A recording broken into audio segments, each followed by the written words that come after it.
ચાલુ છે પણ વચ્ચે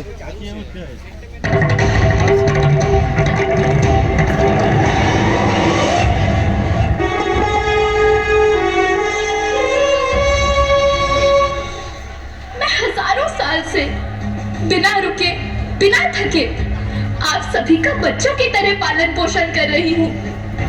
मैं तब भी थी जब आप लोग नहीं थे और मैं तब भी रहूंगी जब आप लोग नहीं रहेंगे। पर अब ऐसा लगता है कि मैं थक रही हूँ।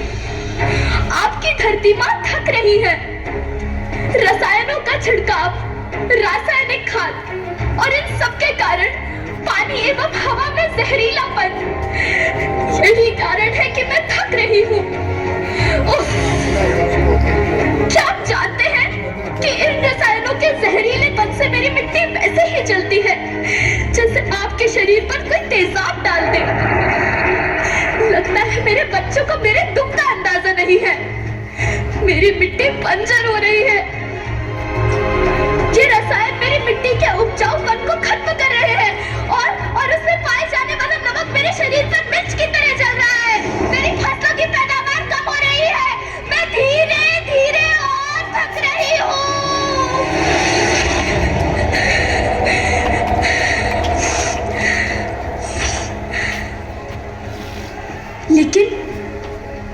लेकिन अब मुझे याद आता है कि पहले मैं बहुत सुंदर थी, बहुत प्रसन्न थी, हमेशा हंसती थी।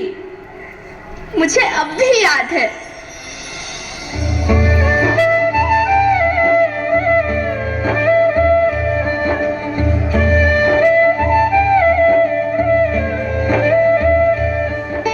मैं तुम्हारी माँ सुंदर क्यों ना होती, मुझे तो सुंदर होना ही था, क्योंकि बीते जमाने में आप मेरे बच्चे ही तो अपनी माँ के रखवाले थे। आप लोग प्राकृतिक खेती करते थे और फिर हमारी सभ्यता में तो प्रार्थना भी धरती कल्याण की है। ओम द्यौ शांति, अंतरिक्षः शांति, पृथ्वी शांति, औषधयः शांति, वनस्पतयः शांति। ओम शांति शांति शांति।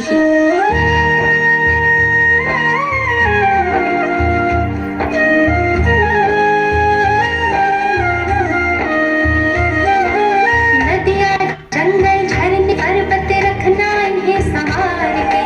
इनको ढूंढा तुम न बचोगे, धरती कहे पुकार के। बेमौसम की वर्षा होती, कहीं पे मिट्टी बंजर बनती, बंजर मिट्टी और भी तपती, धरती कहे पुकार के।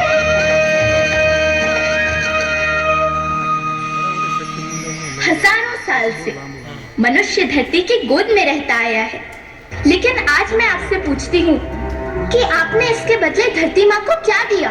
ये जहरीले रसायन और प्राकृतिक खाद जो मिट्टी को बंजर कर रहे हैं, उर्वरकता को बर्बाद कर रहे हैं। आप अच्छी पैदावार के लालच में जो रासायनिक खाद अपने खेतों में डाल रहे हैं, वो अभी तो लाभ देगी, लेकिन लंबे समय में उसी रासायनिक खाद का नुकसान भी है। रासायनिक खाद जहर समान है, और तो और फसलों में पानी की खपत भी बढ़ गई है, जिससे खेती की लागत बढ़ रही है और पानी का स्तर जमीन के काफी नीचे जा रहा है।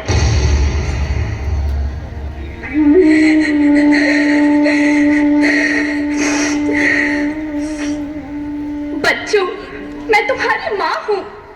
मैंने तुम्हें सुख से जीने के लिए पर्याप्त संसाधन दिए हैं, पर तुम्हारे लालच की पूर्ति के लिए नहीं दिए। ऐसा लगता है कि थोड़ी सी अधिक पैदावार और अपने लालच के लिए आप सब अपनी अगली पीढ़ी, अपने बच्चे के भविष्य के बारे में सोचना भूल गए हैं।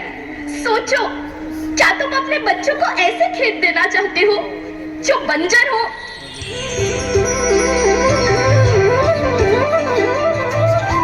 अरे तुम तो विंध्य की बेटी हो, मध्य प्रदेश की बेटी हो, भारत की बेटी हो। आओ, तुम ही मेरे बच्चों को कुछ बताओ। धरती माँ, हम तो अपने बिंद के सवे जगन का केवल इतने कहे चाहे थे कि प्राकृतिक खेती या समय के मार्ग बन चुकी है। प्राकृतिक खेती या उद्देश्य के साथ होत है कि जौने जमीन और हमरे मिट्टी के उर्वरकता बनी रहे। हम सबका प्रकृति के साथ मित्र जैसा व्यवहार करे चाहिए। हम अपना से आने वाली पीढ़ी की तरफ से यह विषय का ध्यान दे के सुने और देखे के विनती करी थी। अभी न संभले मेरे बच्चे तो फिर तुम पछताओगे। नेचुरल फार्मिंग न हुई तो हाथ धरे रह जाओगे। माँ का शोषण कौन है करता, कौन है मिट्टी सहन से भरता। जब से जैविक खाद को छोड़ा, खुशहाली से नाता तोड़ा। अभी न संभले मेरे बच्चे तो फिर तुम पछताओगे, तो फिर तुम पछताओगे। लेकिन धरती माँ आपको सुरक्षित और प्रसन्न रखने का उपाय क्या है? एक ही उपाय है, धरती एक, परिवार एक, भविष्य एक। इस मूल मंत्र को आत्मसात कर लो। प्राकृतिक संसाधन को बचाओ, प्राकृतिक खेती को अपनाओ और परंपरागत देसी पद्धति से जैसे गो आधारित उत्पाद, जीवामृत, बीजामृत, पंचगव्य, गोमूत्र, छाछ का उपयोग करो ताकि मिट्टी की उत्पादकता बनी रहे। याद रखना, मैं माटी हूँ, माँ होना मेरे नाम में बसा है। पोषण करने के लिए ही मैंने जन्म लिया है। करोड़ों सालों तक धरती पर सांसों की डोर आगे बढ़ाई। पेट भरा जब सबका, तभी मैंने संतुष्टि पाई। वो माँ हूँ मैं सबकी, जिसने जन्म न देकर भी जीवन संभव बनाया। अन्नदाता मेरे पुत्र किसान, तुमने ही तो इसमें मेरा साथ निभाया। दिन रात सींच पसीने से मुझको हर मुंह तक रोटी पहुंचाई। जब तुमने माथे मुझे लगाया, मैं हरियाली बनकर मुस्काई।